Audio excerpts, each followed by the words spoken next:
When I was in Cairo, there was one simple thing that I knew deep down in my soul. It's that this video had to start with a shot of me walking across the Nile. So here we are. I didn't really need to get to the other side, but it was a beautiful sunset.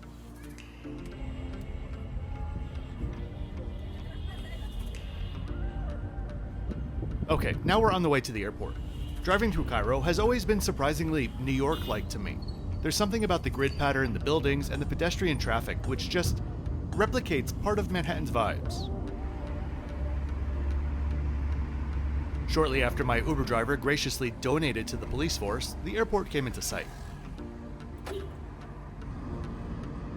There was a review of this airport that came out in November, which got direct responses from the government and went viral on local media. Let's say it wasn't a great review. You won't hear me crapping about it too much though. Not so much because I'm in the mood to capitulate to the Egyptian government, as much as, well, I just don't really think it's that bad. Assuming their clocks are correct. This is my one and only Africa stop as we near the end of my Roots and Hub series. After today's trip report, there's just 3 left in the series. And don't feel bad, I'm kind of getting tired of saying Roots and Hub series too. Before we head inside though, let me welcome any of you that are new to the channel. My name is Kevin and I am the Flip Flop Traveler. I'm a full-time journalist of the skies and beaches, and I enjoy my flip-flops nearly as much as I enjoy being honest and unclickbaity in my self-funded videos. If you'd like to know more about the channel or me, scan the QR code or click the link in the description. Have a look around the channel. There are hundreds of airline and hotel reviews to enjoy. This bit of a hairy trip report begins now. We are at Terminal 3 today, which is home of Egyptair as well as all of their Star Alliance friends. 2 tips to know about this airport. Anyone besides the check-in agents who so much as touches your bag will expect a tip. This includes guys standing at the end of the x-ray machines offering to lift your bag 6 inches off the ground. Secondly, standard razor heads are not allowed to go through security. You'll need to dispose of the head, but you can keep the handle.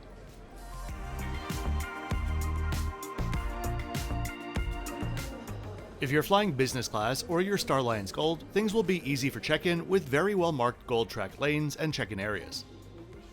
The agents were friendly and couldn't care less about carry-on baggage, in the good kind of way. So, why do I say that the airport isn't that bad? I mean, come on, it's really not. Is it chaotic? Yes. Does it smell like cigarette smoke? Yes. Are the window tints so blue you might get seasick? Yes. Are the buggy drivers racing Formula 1 style? Yes. Are the bus gates absolute cluster? Yes. But we're not moving in, so really, it could be a heck of a lot worse. This airport originally opened in 1963, replacing the old Heliopolis airport, which was quite a transit hub in its own right. Post-World War I, Cairo was eyed as a key transit point between the UK and basically all of the Commonwealth, besides, Canada. The first visionaries to pass through were the Smith brothers, who I talked about extensively at the beginning of this series. They were the first to complete the journey from London to Sydney in less than 30 days, and they were happy as clams to land in Cairo, following many days of poor weather on the first stretch of their trip. Recounting on November 18, 1919, they wrote, quote, "Our first glimpse of Africa was a barren desert coastline, but it was a welcome sight nonetheless. We headed direct for Cairo, across the gravy-brown seas of sand, and were soon winging our way over Old Father Nile, and across landmarks that were as familiar to me as the Heliopolis aerodrome itself, to which destination I was guiding the Vimy," unquote. Both of the Egyptair lounges were closed while I was passing through, hopefully for some much-needed renovations. So we were given access to the Al-Ain lounge, which was genuinely much better than I expected. If you watched my last Egyptair flights, I was in and out of their lounges in a hot minute, choosing the food court ambiance instead. Following the Smith brothers, Winston Churchill himself was kinda responsible for putting Cairo on the aviation map. In 1921, then Secretary of State for the Colonies, Churchill was absolutely outraged to learn that letters from London to Baghdad took 28 days to arrive. He wanted to cut that down to 9, and the missing piece of the puzzle was between Cairo and Baghdad. Cairo to Amman was fairly easy. After that though, Royal Air Force pilots needed to maintain a direct compass heading for the remaining 540 miles until they hit the Euphrates. Following that to the Tigris, and then there's Baghdad. The problem was, Planes did a lot of falling out of the sky back then, and it's hard to find a plane in the middle of the desert. So the simple solution to fix all of these problems was to draw a line. Drawn the entirety of the way from Amman to Baghdad, Smithsonian Magazine notes, quote, "Pilots could follow it, a downed plane could be found near it, and the fuel caches could be placed along it," unquote. In 1921, the inaugural route launched with 2 small de Havilland planes, and it was a success. In 1926, the route was handed over with a bow on it to Imperial Airways. Not to slow things down though, the Royal Air Force's sights quickly turned south to Cape Town, which began its own exploratory missions. The first successful trip left Cairo on March 1st, 1926, and landed in Cape Town a speedy 42 days later, returning to Cairo by the end of May. This round-trip expedition became an annual event, and served as training for the Royal Air Force's Middle East squadrons.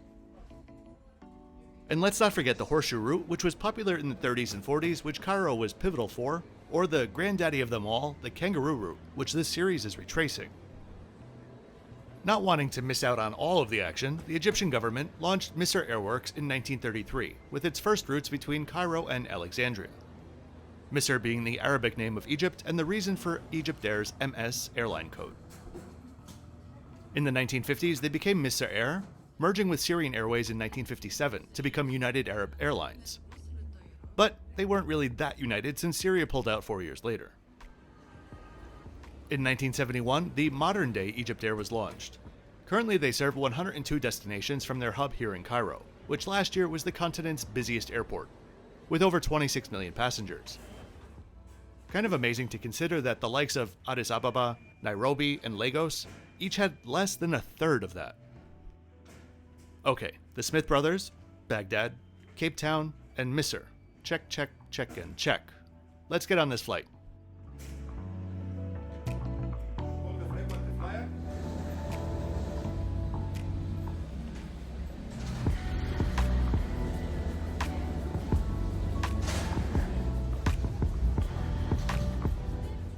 Today's morning departure would be on a 7-year-old 737-800.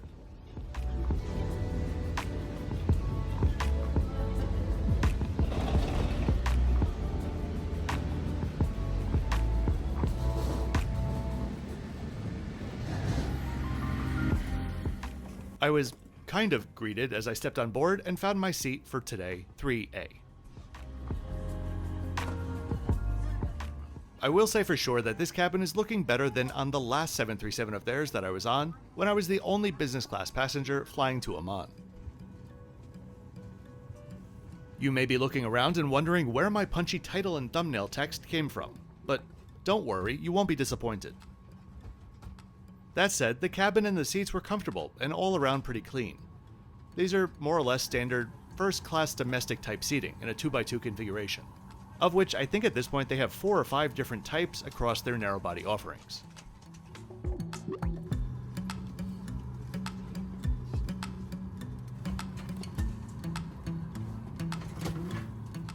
Each seat has plenty of legroom, a personal IFE monitor, leg rests, and a mini cocktail table. Though, ironically, this is a dry airline.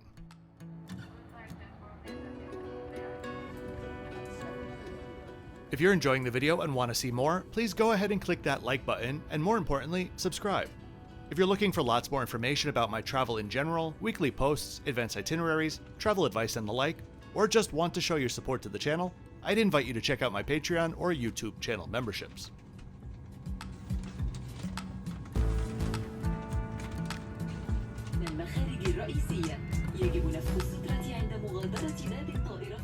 Cold towels and pre-departure drinks were brought around. I went for the incredibly delicious and thick with a capital Q strawberry juice, which, if I had a ranking of my favorite pre-departure beverages, would definitely be in the top 10.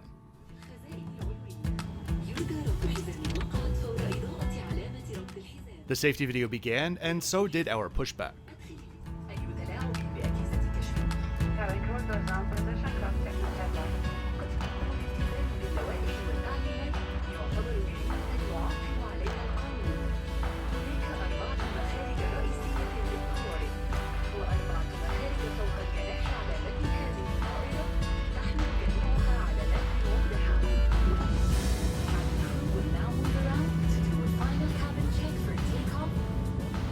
We are here to make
was a hazy day, but certainly still some decent views, which will only get better as the flight goes on.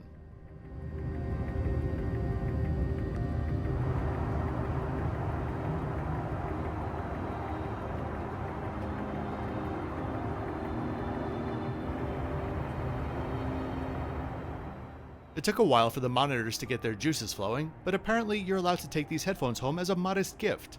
Personally, I would prefer a clean bathroom, but hey, that's just me.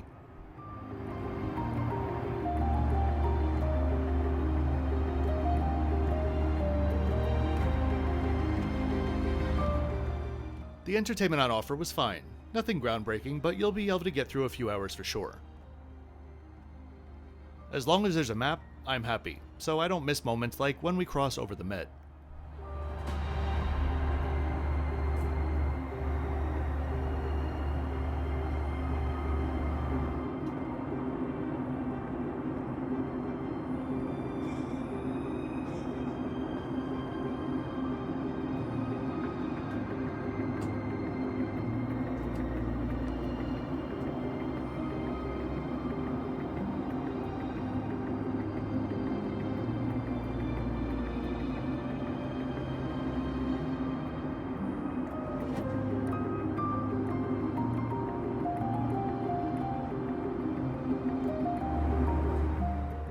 Breakfast service began shortly after that. There were a whopping 4 choices: omelette with Egyptian sides, omelette with Western sides, pancakes, or fool. I went with the Egyptian omelette, and everything except for the cheese plate was actually really good. The main dish, along with the breads, fruit, and yogurt, came in at around a 7.4 out of 10. That cheese plate, though, looked and tasted like it had been left out all night. Speaking of being left out all night, I'll sum up the service on board with the one note that I wrote during the flight. Quote, "They look like they've been awake for 4 days and have the warmth of a stone." Unquote. Perhaps it's because they were feeling a bit queasy from the restrooms on board? If you have a bit of a weak stomach, it might be time to tap out for a bit. So the front restroom, we were told as we boarded, was out of order. This, of course, though, didn't stop the crew from opening the door to said broken bathroom multiple times throughout the flight. Each time they did so, air did what it does, and the entire cabin started to smell like a barn in the middle of the jungle in direct sunlight. In retrospect, I should have just held it, but I at some point ventured to the rear facilities.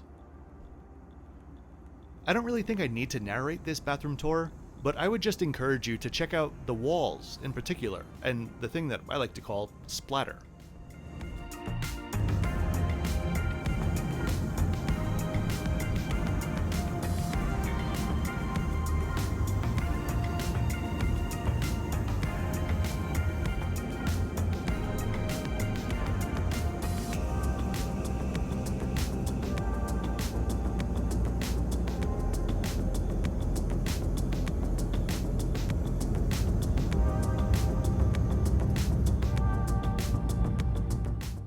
Aren't you glad we ate already?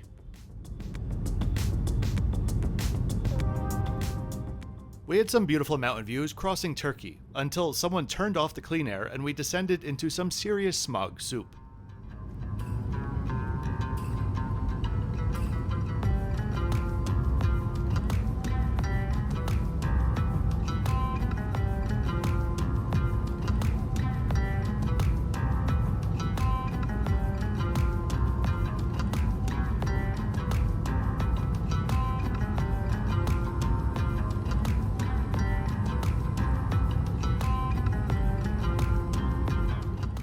I promise you that this camera is pointing out the open window and it was in focus. And we're just above the water.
And here we are. So, Egyptair. They are strongly in the category of, they fill an important role in the region, and so they can get away with whatever the hell they want. They currently have 66 aircraft in their fleet, and there are high hopes for the 28 meant to start being delivered next year, a mix of A350s and 737 MAXs. And I too am looking forward to trying out their new long-haul product. But please, only when it's brand new.